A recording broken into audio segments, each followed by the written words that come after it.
kapangit, welcome back to my YouTube channel. This is Jo Padam Pangit. So mga kapangit, for to this video mga kapangit, And I think to myself, what a wonderful world.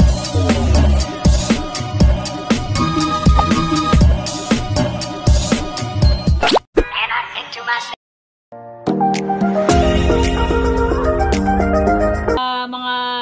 sa mga viewers natin, sa lahat-lahat ng viewers natin, good morning po sa inyong lahat. Samahan niyo po akong mag-coffee mga kapangit. Ang dami nating imumukbang. So mga kapangit, ang oras dito is pa lang 9:30 pa lang mga kapangit ng umaga. And siyempre mga kapangit, napuya tayo kagad. At siyempre mga kapangit, ano nga ba yung ating imumukbang ngayon mga kapangit, or breakfast na lang mga kapangit, breakfast natin ngayong umaga. Meron tayong mga kapangit, meron tayong pandikoko na tinapay, Spanish, hindi ka kung Spanish bread to, tapos meron tayong ubi na tinapay mga kapangit, and meron tayong pritong saging mga kapangit na pagkagang init-init pa, sobrang sarap. Kaya sa mga nag-uumagahan dyan, sabayan nyo po akong mag-umagahan. Sabayan nyo po akong kumain ng umagahan. Sa mga labas po ng bansa natin dyan, magandang umaga po sa inyo.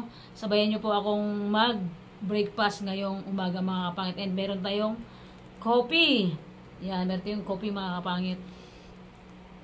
And mga kapangit, ayun, kaya ako nag-vlog ngayon ngayong umaga na to para may gusto. Kaya ako nag-vlog mga kapangit ngayong umaga na to dito sa bahay ko. May gusto po akong sabihin sa lahat ng ng viewers ko mga kapangit. Grabe. Hindi talagang may mga tao talagang and so hindi ko naman nila lahat mga kapangit ka. Siyempre mga kapangit, bago tayo mag-breakfast ng tinapay, ng saging, and ng coffee, magpasalamat muna tayo kay God. And so yun, siyempre mga pangit, walang ibang magdadasal, siyempre ako, wala akong kasama. Kakausapin ko naman yung sarili ko, o cry natin sarili natin mga pangit. And siyempre mga pangit, kahit wala akong ganong tulog ngayon, dahil kahit wala akong ganong tulog ngayon mga kapangit, may gusto akong iparating talaga sa inyo. So yun, siyempre mga pangit, bago ang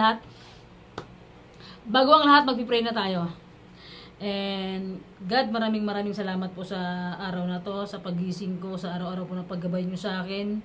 Hindi nyo po ako pinapabayaan sa lahat po ng pinupuntahan ko. Nandun po kayo lagi na nag-aalalay sa akin.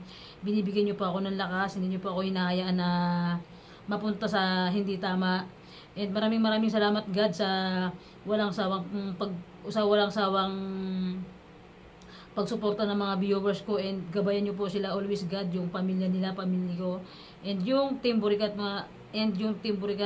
God, sana gabayan mo sila araw-araw sa araw-araw na tinatahak namin dito sa mundo na ginagalawan namin. Maraming salamat po God sa lahat po ng kabutihan na ginagawa mo. Yun lang po. Amen. And siyempre mga kapangit, oh my God, ano bang inantay natin? Siyempre tayo lang yung maglalafang, mga pangit, magbi-breakfast tayo ng tinapay. Kasi mga kapatid, sa totoo lang talaga, mas maganda rin talaga mag-breakfast pagka umaga ng tinapay, yung mga saging na pinirito. Kasi nga siyempre mga pangit, pagka ang kanin ay nakaka-diabetes, wala namang lasa yun, pero kung ma-diabetes dun.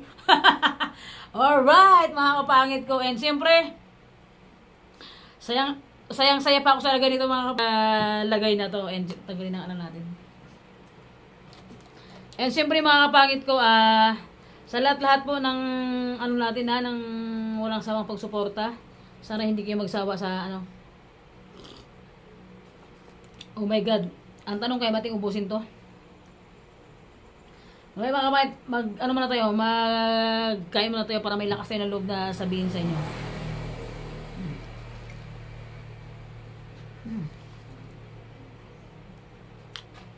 Saging.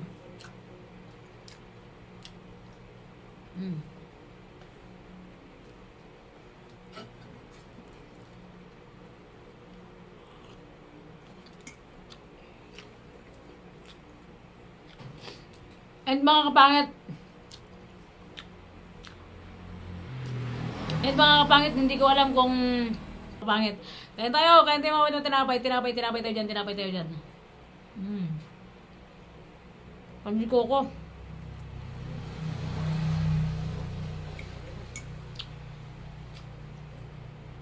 Lamon.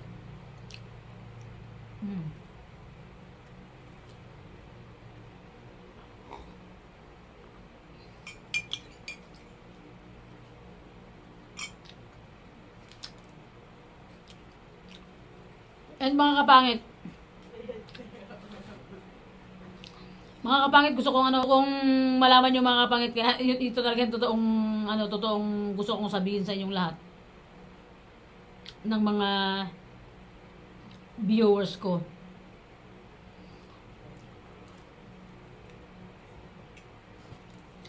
Nung nakaraang gabi kasi mga kapangit, nung nakaraang gabi na nag-vlog ako, nakasama sila Daddy Girls na nagmukbang kami sa tabi ng dagat mga kapangit. So, siyempre nag-enjoy kami doon. At saka alam ko, nandito yung mga pamangkin ko sa bahay nung gabi na yon.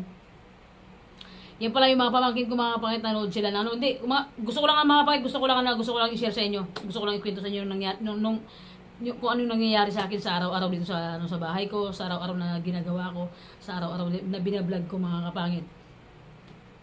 So yun mga kapangit, nung nakaraang month mga kapangit na nanakawan na ako dito mga kapangit. Muntik na naman mga kapangit na ulit. Pero hindi ko lang muntik na naman mga kapangit na ulit. So mga kapangit, ang nangyari doon, hindi ko lang alam talaga kung talagang ako mga bata, kasi kung bata lang mga kapangit, hindi kayang gawin ng mga bata yung ganon. So nung gabi na mga kapangit, umuwi na ako dito sa bahay. Pag-uwi ko dito sa bahay, siyempre natulog na ako. Siyempre naging kampante din ba ako. Siyempre ako dito mapamangkin ko na naiwan dito sa bahay. Tapos yung mga kapangit, pagkagising ko pagka-umaga, sabi ko kasi maglilinis ako ng bahay, magpapalit ako ulit ng kortina, maglalampas ako sa loob ng bahay ko. So mga kapangit, pagtali ko ng kortina, nakita ko yung bintana ko bumagsak na ng ganun. Wala na yung, kasi 'di ba mga kapangit, kapag sliding window yung bintana, mayroon tayong gulong na maliliit lang na ganyan, 'di ba? Ganyan lang maliit ang gulong nun. Kabilaan yung bintana, bali ang gulong ng mga kapangit 4. Ngayon mga kapangit, ang nangyari sa bintana ko. Nagtataka ako, sabi ko bakit sabi ko hindi ko maisara. Ngayon, pagtingin ko sa bintana ko, wala na yung mga gulong mga kapangit, sinikwat ng mga magnanakaw. And hindi yun mga kapangit basta-basta matanggal yung gulong ng sliding, kasi nasa loob siya naka-fix. Ngayon ang ginawa nila, kasi kahapon po pinuntahan ko po kasi yung nagkabit ng bintana. Pinuntahan ko yung nagkabit ng bintana ko dito. So pinaliwanag ko sa kanila. Sabi na nagkabit ng bintana, sabi niya, kasi kamag-anak namin, sabi niya sa akin. Sabi niya, "Jo, hindi yun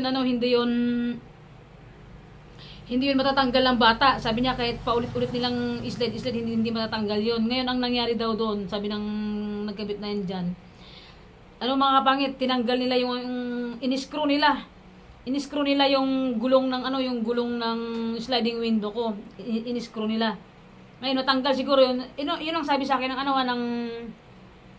nagkakabit. Ngayon sabi niya, siguro pag-screw nila mga kapangit, tapos kasi dapat iangat nila na pag ganyan yun. Siguro pag-angat bago nila pagkatanggal ng gulong, hindi nila agad nalagyan ng harang yung ilalim. Kaya biglang bumagsak yung bintana ko ng ganun. Ngayon, nung bumagsak na, halos hindi na magsara kasi sobrang tigas na talaga mga kapangit. Tinanggal nila yung gulong. Ngayon, ang sabi ng gagawa na yun sa akin, dapat daw talaga natanggal yung bintana na yun. Siguro, bigla daw bumagsak yung bintana, kaya hindi nila agad na iangat. Yun yung sabi ng yun yung sabi mga kapit na nagawa na bintana ko. So, ngayon mga kapangit, pupuntahan nila, ipapayos ko yung bintana ko ulit, papalagyan ko ng gulong mga kapit, muntik na basag yung bintana ko. Grabe, hindi ko alam kung bakit ganun yung mga tao dito, pero mga kapit, wala akong tinutukoy kung sino sila, kasi hindi ko man taga naabutan. Siguro naramdaman nila na parating na yung motor ko, kaya bigla siguro silang tumakbo, kasi yung ng mga bintana ko may mga gas-gas ng ng screw, sobrang ang daming gas-gas talaga. Mabuti na lang sabi ko hindi nabasag. Ngayon sabi ng lalaki, pinakita niya sa akin kasi yung gulong ng ano mga kapangit, yung gulong ng sliding, di ba? Ng gulong sa ilalim, kami sa kabilaan yon. Ngayon, sabi niya, hindi basta-basta matatanggal yan kapag hindi nila ginamitan ng bakal o pangsundot o screw yung pangtanggal talaga. Sabi niya, ginamitan nila ng screw yan, sabi niya, kaya natanggal nila. Mabuti na lang kamo nakauwi ka kagad kaya hindi nila nabuksan yung bintana mo. Kasi sa mga kapatid, nag-fix na ng gano'n yung bintana ko talagang gumano na siya sa may yung parang ganyan siya na pagdaanan siya ng sliding ng yung ano ng bintana ba mga kapatid, yung gano'n siya yung daanan ng ganyan nag-lock kasi siya ngayon, hindi ang hirap na mabuksan. Nag-fix kasi yung ano tawag doon, hindi ko na mga kapatid anong tawag doon ngayon. Pinagalit-galitan yung mga pamangkin ko, akala ko sila na nagsira ng bintana. Yan pala, tinignan ko ulit. Ang daming bakas ng ng mga, yung yung screw na ginano, no? Ngayon mga pangit, siguro kung di ako nakawin ng maaga, kasi umuwi ako mga kapatid, alas 10 na ng gabi yun kasama ko sila Daddy Carls. Ngayon pagdating ko sa bahay nung gabi, pinatulog na ako. Kinabukasan ko na ng umaga na ganun. Mabuti na lang para talaga nakawi ako ng maaga. Pero mga pangit, wala naman silang nanakawin dito sa loob ng kwarto. Hindi ko lang kung bakit ako yung target nila dito. Kasi siguro iniisip nila porket vlogger, maraming pira. Ngayon, kung nanonood ka man sa akin, itong vlog ko na to, alam kong gusto ko lang sabihin sa inyo, pangalawa nyo nang ginawa sa akin to. Nung una, ninakawan nyo ako pero hindi kayo nahuli. Nung una, ginawa nyo sa akin to, ninakawan nyo ako ng cellphone saka ng pera. Pero, thank you pa rin ako sa inyo. Nagto-thank you pa rin ako sa inyo kasi yung ngayon naman, inulit nyo na naman. Pasensyahan na lang tayo talaga. Pasensyahan na lang talaga tayo. Pagka nahuli ko talaga kayo, sinasabi ko sa inyo, pasensyahan na lang talaga tayo. Kung siguro kung nung dati na ninakawan nyo ako, nagpatawad pa ako. Sige, walang problema yun kasi madali lang hanapin yun yung ganon. Pero itong pagkapangalawa na, hindi na talaga maganda yun. Kaya kung mahuli man kayo, pasensyahan talaga tayo, sinasabi ko talaga sa inyo. Wala kayong mananakaw dito sa bahay ko, walang gold dito, walang naka-imbak na pera dito sa bahay ko.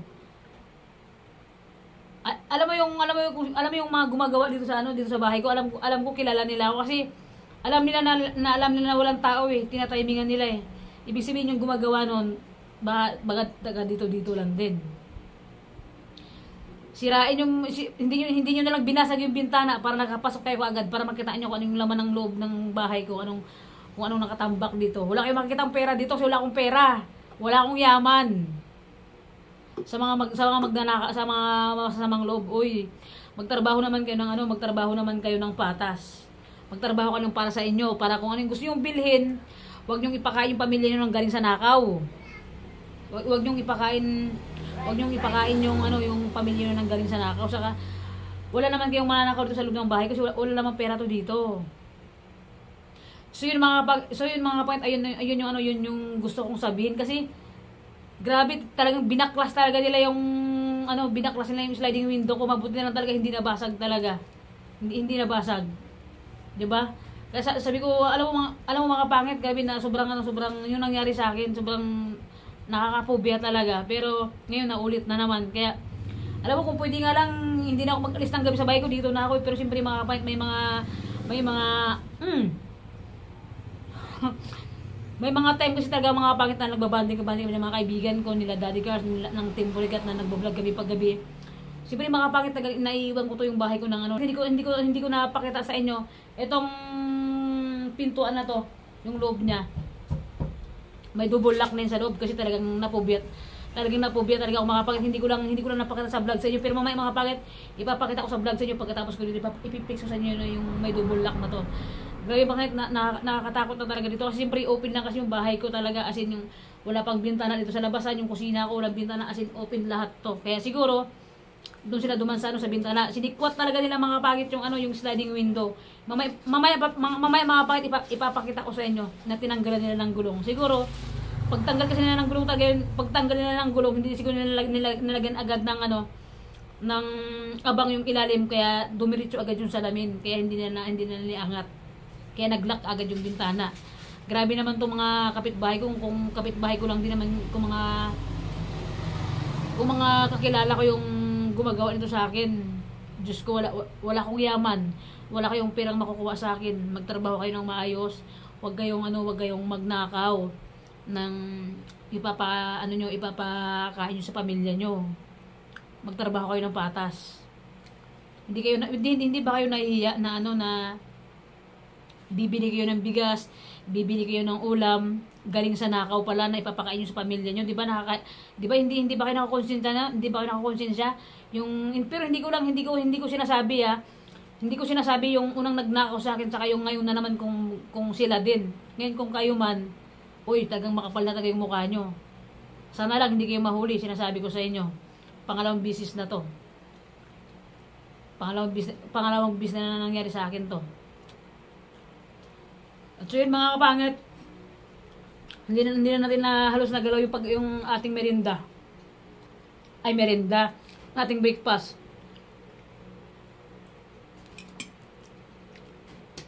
Mga kapangit, hindi to scripted itong vlog ko Ipapakita ko sa inyo mamaya.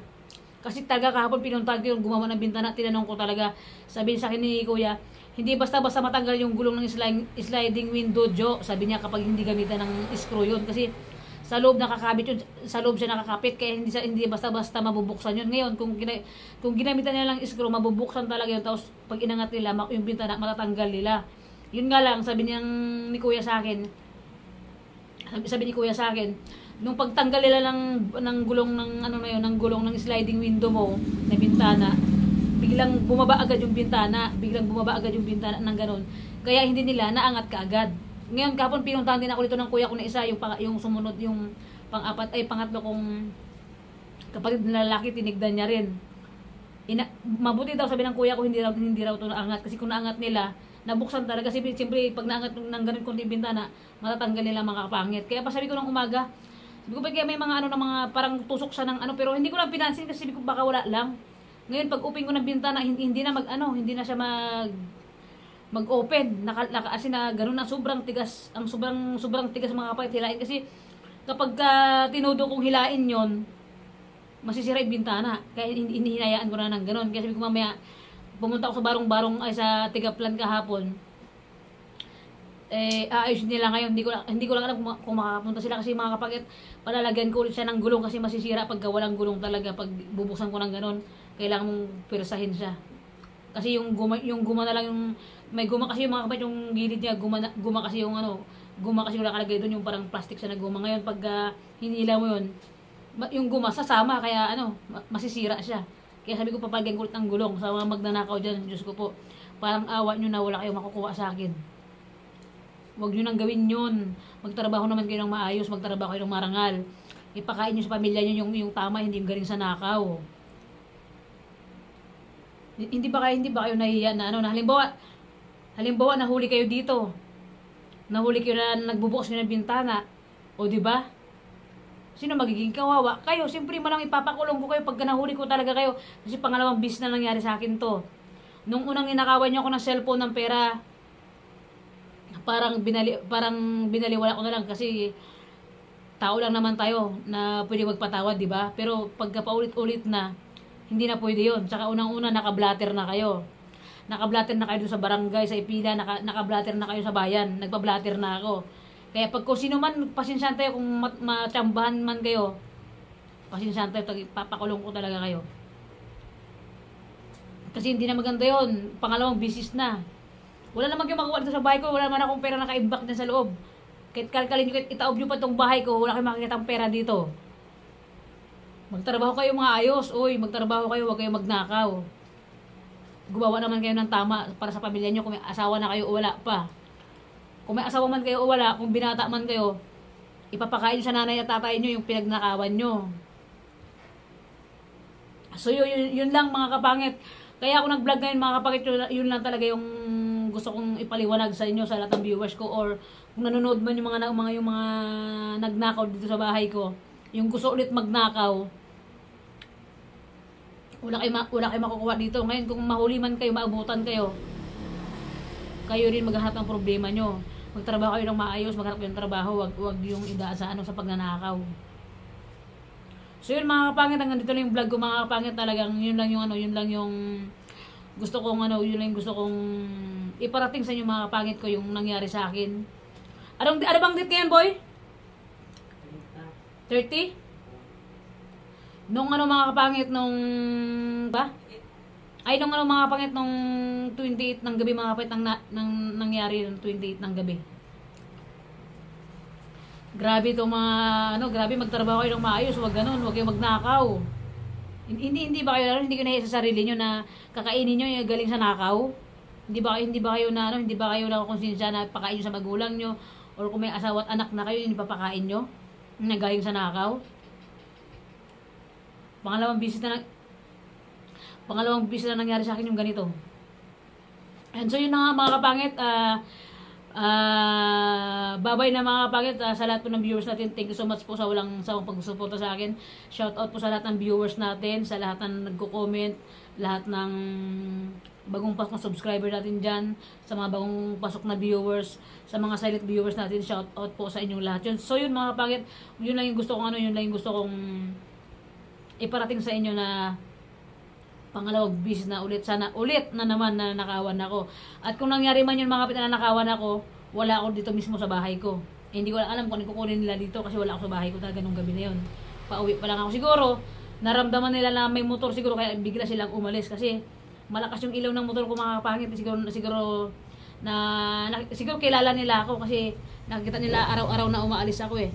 Kaya siguro siguro yung baka nakita lang, andyan na siya, ganyan, kasi malakas yung ilaw ng motor ko mga kapangit. Kaya yun. Siguro, alam ko kilala ako ng mga to. Kasi hindi sila mga kapangit magtangka ng ganun kung hindi nila ako kilala. Kasi alam nila kung anong oras ako umuwi dito, alam nila kung anong oras ako natutulog. So, alam nila kung lahat ng galaw ko dito, alam nila. 'Di ba? Ang hirap tanggalin mga kapangit yung ng sliding window yung gulong niya eh. Hindi basta-basta, ibig sabihin alam nila yung kung anong oras ako umuwi pag gabi. At so yun lang mga kapangit ko. Maraming salamat po mga kapangit sa hindi niyo pag-skip ng ads talaga sa akin. Sobrang nakakatulong yun, and sana malaki yung magiging sahod natin sa YouTube, and makabayad sa motor. And kung makabayad ako mga kapangit, ang dami ko pang bayarin mga kapangit. Yung motor mga kapangit, babayaran ko pa yung motor na ginagamit ko. And then itong cellphone na ginagamit ko mga kapangit, sa pinsan ko, babayaran ko pa sa kanya. Hindi ko pa bayad kaya kung pwede nga lang, hindi ko muna bayaran yung mga utang ko eh.